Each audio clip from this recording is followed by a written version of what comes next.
अब असांखे चयईं वॾेरो चए न निकिरो पाणी नाहे वरी जो पाणी आने मुंहुं ॾिनो अलाह ॾिसे थो असां पेरे उघाड़े ने थां ने थुपो इन्ही लटनि रोईंदा पिटींदा इहे ॿालड़नि खे गेलींदा झटपट टुरी विया।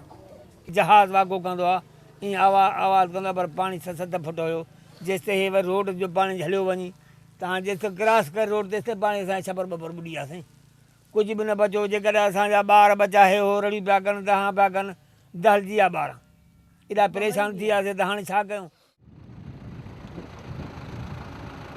एक अंदाजे के मुताबिक 1,80,00,000 लोग सैलाब से असरअंदाज हुए, जिनमें बेशतर लोग बेघर हो गए। 70 लाख लोग बेघर हुए थे सिंध में सैलाब की वजह से, और उसमें से आधे लोग हुकूमत के कैंप्स में थे। बहुत सारे सड़कों पर ही थे। जो मवेशी लेके अपने साथ आए थे वो कैंप्स में नहीं आ रहे थे, क्योंकि कैंप्स में मवेशी का इंतज़ाम नहीं था, वो सड़कों पे ही थे।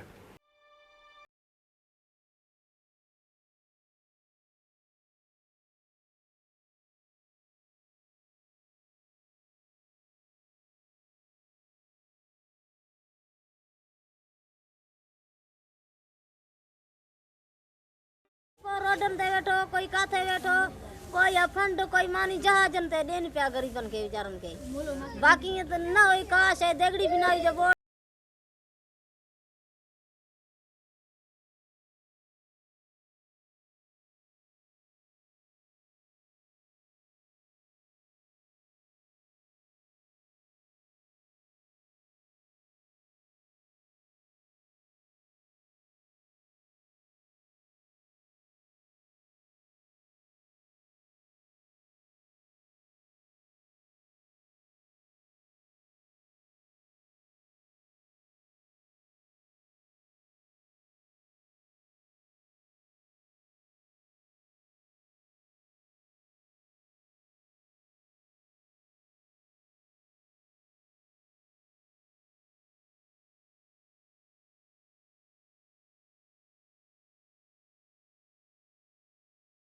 $50,000 से ज़्यादा लोग रोडों रास्तों स्कूलों में आके ठहर गए थे और माइग्रेशन हुई थी। कुछ लोग सखर चले गए, कुछ लोग कराची चले गए।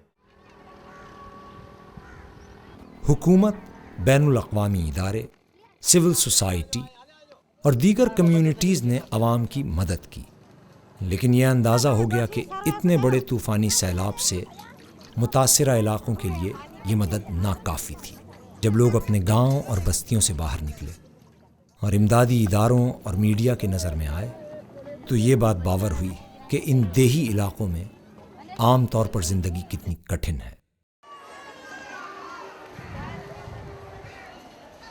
जब सैलाब ज़दगान की सेहत का जायज़ा लिया गया तो पता चला कि सैलाब से पहले भी बच्चों में कमज़ोरी की शरह दुनिया के पसमानदा तरीन ममालिक जितनी थी।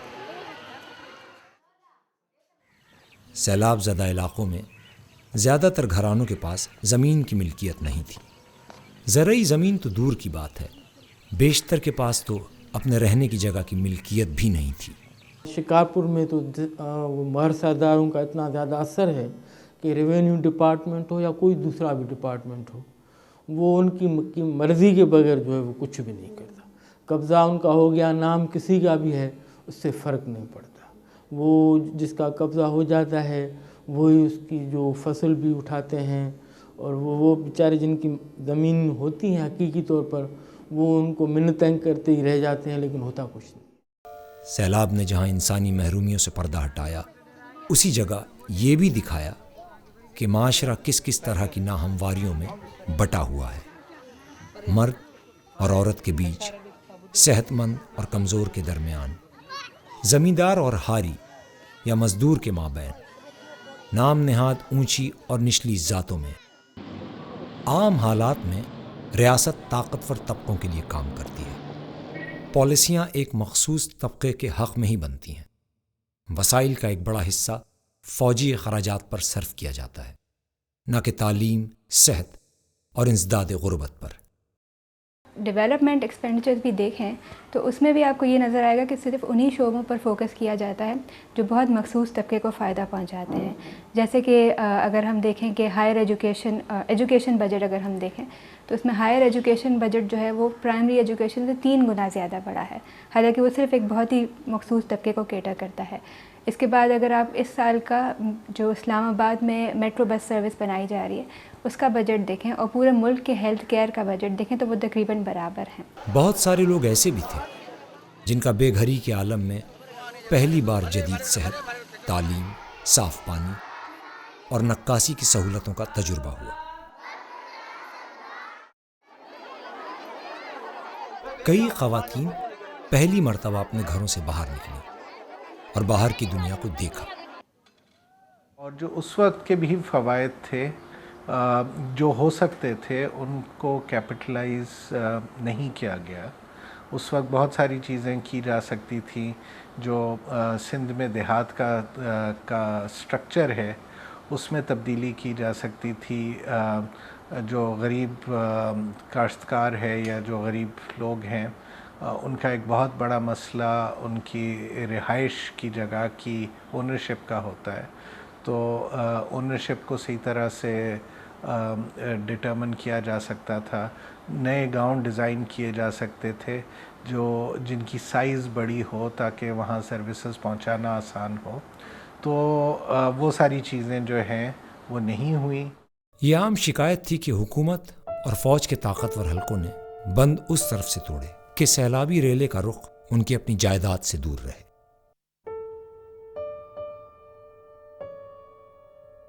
یہ شکایات اتنی شدت اختیار کر گئیں کہ عدالت عظمیٰ نے اس بات کی تحقیق کرانے کے لیے کمیشن بنا ڈالا.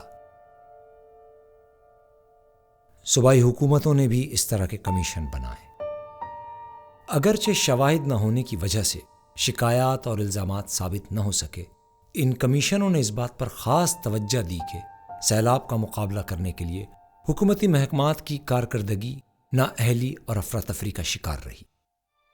اس طرح کی قدرتی آفات ملک میں آتی رہیں گی، اکثر بغیر پیشن گوئی کیے ہوئے. معاشی ترقی کے لیے قدرتی وسائل کو استعمال کرنا ضروری ہے.